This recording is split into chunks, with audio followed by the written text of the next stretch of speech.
안녕하세요, 서있습니다. 오랜만에 중국 고대사를 갖고 돌아왔습니다. 제가 저번 두 역사 비디오는 로마에 대해서 그 비디오를 만들었었는데 왔다 갔다 할 거예요. 그러니까 중국 고대사도 얘기하고 서양사도 이야기하고요. 그리고 제가 또 일본 역사에 대한 비디오도 준비하고 있으니까 기대해 주시기 바랍니다. 자, 오늘은 그런데 제목에서 보셔서 아시겠지만 인생 역전 드라마 진문공에 대해서 이야기하도록 하겠습니다. 자, 제황공이 제나라를 다스리고 있었던 당시 중국 황하강 북쪽에는 진나라가 있었습니다. 자, 이후에 그 중국을 통일하게 되는 진시황의 진나라하고는 좀 다른 나라이지만 이 당시만 하더라도 서쪽의 진나라만큼이나 강력하고 중요한 나라였습니다. 그리고 이 진나라에서는 진무공이 죽고 기원전 677년 진헌공이 왕이 됩니다. 그런데 이 진헌공은 아버지에게서 나라만 물려받은 게 아니라 아버지에게로 시집온 제황공의 딸 제강까지도 자신의 아내로 삼게 됩니다. 자, 이 제강은 진헌공의 아들을 낳게 되는데요. 그의 이름은 신생이었습니다. 진헌공은 그 뒤에도 많은 아내를 가졌다고 알려지고 있습니다. 먼저 진나라에 이웃하고 있었던 적족이라는 민족으로부터 자매를 아내로 맞이하게 됩니다. 이후에 이 적족 자매 중에서 언니는 중이라는 아이를 낳게 되었고요. 동생은 이호라는 아이를 출산하게 되었습니다. 그리고 진헌공은 군사활동으로 융족이라는 민족을 멸망시키는데요. 이 융족 여인들 중에서 여희라는 여자를 또 아내로 맞이하게 됩니다. 그런데 여희는 알고 보면 보통 여자가 아니었습니다. 여러 면에서 이전 비디오에서도 얘기했었던 달기 그리고 포사와 닮은 여자였습니다. 참고로 이 둘은 각각 은나라와 주나라를 멸망시킨 무시무시한 여자들입니다. 달기, 포사와 닮은 여인은 자신의 나라를 멸망시킨 진헌공에게 남몰래 복수를 다짐합니다. 그리고 예상할 수 있듯이 진나라에는 큰 혼란이 시작됩니다. 여인은 먼저 진헌공의 마음을 차지하기 위해서 정성을 다하게 되고요. 진헌공과 여인은 점차 더 많은 시간을 함께 보내게 됩니다. 얼마 후 여인은 진헌공의 아들 해제를 낳게 되는데요. 해제가 사실은 진헌공의 아들이 아니라 악사인 우시 아니면 진헌공의 아들인 이호 사이에서 낳은 아이라는 소문도 있습니다. 진헌공의 아들을 낳은 여인은 다음 계획으로 돌입해서 점차 진헌공과 다른 아들들 사이를 갈라놓기 시작합니다. 그리고 얼마 후에 진헌공은 적족 자매 사이에서 낳은 중이와 이호를 변방지역의 수비를 맡겨서 떠나보냅니다. 중이와 이호가 수도를 떠난 후에 여인은 본격적으로 진헌공의 첫째 신생을 음해하기 시작합니다. 먼저 신생이 하지도 않은 말을 했다고 진헌공에게 일러 바칩니다. 그 내용은 할아버지가 돌아가신 뒤 내 어머니는 아버지를 모셨다. 그대도 아버지가 돌아가시면 내 아들을 낳아달라 라는 것이었습니다. 당연히 진헌공은 눈이 뒤집혔지만 당장 신생에게 죄를 묻지는 않았습니다. 얼마 후에 여인은 자신의 정원에 신생을 초대합니다. 그리고 미리 자신의 머리에 꿀을 잔뜩 묻혀서 벌이 자신에게 날아들게 만들었습니다. 그리고 신생에게 벌을 쫓아달라고 부탁합니다.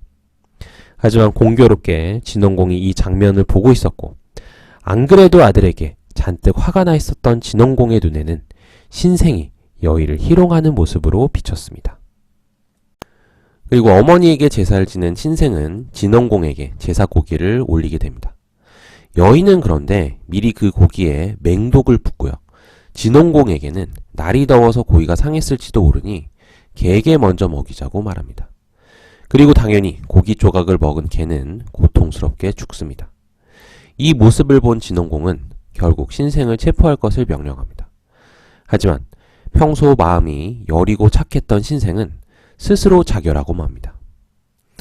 어쩌면 여인은 신생이 반란을 일으켜서 진나라를 혼란으로 몰고 가길 바란 것일 수도 있지만 다행인지 불행인지 상황은 신생의 자결로 싱겁게 끝나고 맙니다.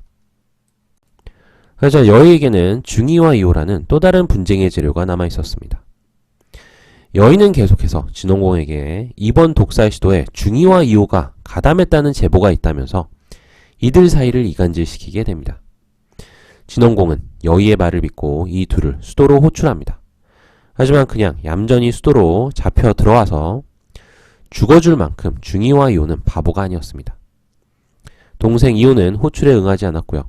자신이 있었던 굴성에서 적극적으로 공성전에 대비합니다. 형 중이 또한 호출에 거부했는데요. 얼마 후 진원공은 중이에게 사인피라는 사자를 보내서 보검을 내리게 됩니다. 알아서 자결하라는 의미였습니다. 하지만 중이는 자결하는 대신에 담을 넘어 도망가게 됩니다. 그리고 사인피는 뒤를 쫓아 칼을 휘두르지만 옷깃만을 잘랐다고 전해지고 있습니다. 진나라의 반대쪽에서는 중이의 동생 이호가 열심히 아버지를 상대로 공성전을 펼치고 있었습니다. 하지만 아버지와 아들 사이에서 일어나는 이 추잡한 집안 싸움에 휘말리기 싫었던 굴성의 백성들은 애초부터 별로 싸울 의지가 없었습니다. 그래서 더 이상 승산이 없다는 걸 깨달은 이호는 서쪽의 진나라로 망명을 떠납니다.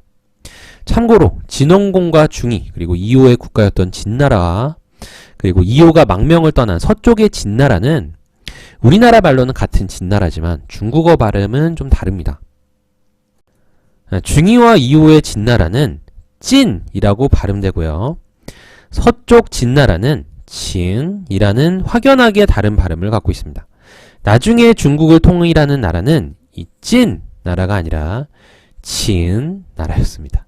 한편 찐 나라에서는 진원공이 병석에 눕게 되었고요. 얼마 후에 죽게 되었습니다. 그리고 여희의 바람대로 찐 나라는 내정과 혼란 속으로 빠져들게 되고요. 그 혼란 속에서 여희의 아들 해제 또한 살해당합니다. 그리고 더 이상 할 게 없어서였는지 아니면 아들을 잃은 슬픔 때문이었는지 모르지만 여희 또한 스스로 다리에서 뛰어내려 죽습니다. 친 나라에 있었던 이호는 나중에 왕이 되면 땅을 떼어주겠습니다 라고 진나라 목공에게 약속을 하면서 군대를 빌려서 찐 나라로 쳐들어갑니다. 그리고 드디어 이호는 왕위를 차지하게 되고요. 진해공이 됩니다. 하지만 진해공은 신의가 별로 없는 사람이었습니다. 먼저 진해공은 자신을 왕으로 추대하기 위해서 노력했던 충신 이극을 처형합니다. 그리고 진나라에게 약속했던 땅을 양도하기는커녕 자신에게 지원을 아끼지 않았던 진나라가 가뭄으로 어려움에 처해서 도움을 요청하니까 오히려 그걸 기회로 여기고 진나라로 쳐들어갑니다. 하지만 역으로 진나라 목공에게 대패하게 되고요. 자신은 포로가 됩니다. 하지만 진해공은 운 좋게도 맏아들이 인질로 잡히는 조건으로 풀려나게 되고요. 계속 왕으로 남게 됩니다. 한편 우리의 주인공 중이는 자신을 따라온 충신 호원, 조세, 가타, 전일, 선진, 계자추 등과 함께 어머니의 나라 적에서 식객으로 지내고 있었습니다. 하지만 동생 진해공이 계속해서 자객을 보내왔고요. 먼저 중이를 죽이려다가 실패했었던 사인피도 다시 자객으로 돌아와서 중이를 죽이려고 합니다. 이 계속되는 암살 위협 때문에 중이는 정나라를 떠나서 다른 나라를 찾아 떠나게 되는데요. 이때 벌써 중이의 나이는 50을 넘긴 상태였습니다. 중이가 정나라를 떠날 때 이미 계회라는 미인과 결혼한 상태였는데요.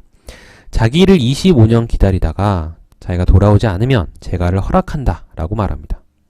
하지만 계회는 25년 후면 자기도 신이 되는데 그때는 자기도 할머니라서 그냥 평생 중이를 기다리겠다고 대답했다고 합니다.